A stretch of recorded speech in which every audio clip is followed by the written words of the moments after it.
Momentálne sa nachádzame na základnej škole Tichá. Ďakujeme, že nám umožnila tu trénovať a vzdelávať deti a viesť športu. Ale našim cieľom je ísť trénovať na veľké ihrisko.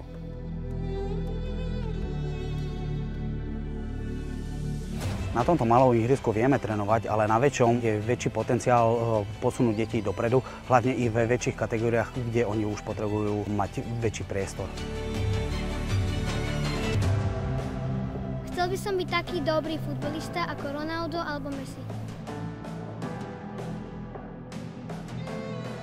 Futbal ma baví preto, lebo máme dobrého trénera a sme super kolektívni. Medzi samými chalami sa mi hrá dobre a niektorí na mňa vôbec nemajú. Futbal nás veľmi baví a chceli by sme hrať aj na veľkom ihrisku.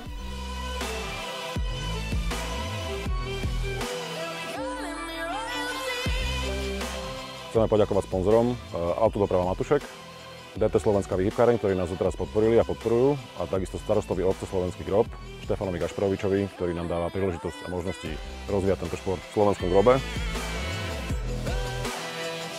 Pre rozvoj nášho klubu hľadáme ďalších sponzorov a podporovateľov a budeme radi, ak sa pripojíte do tohoto projektu.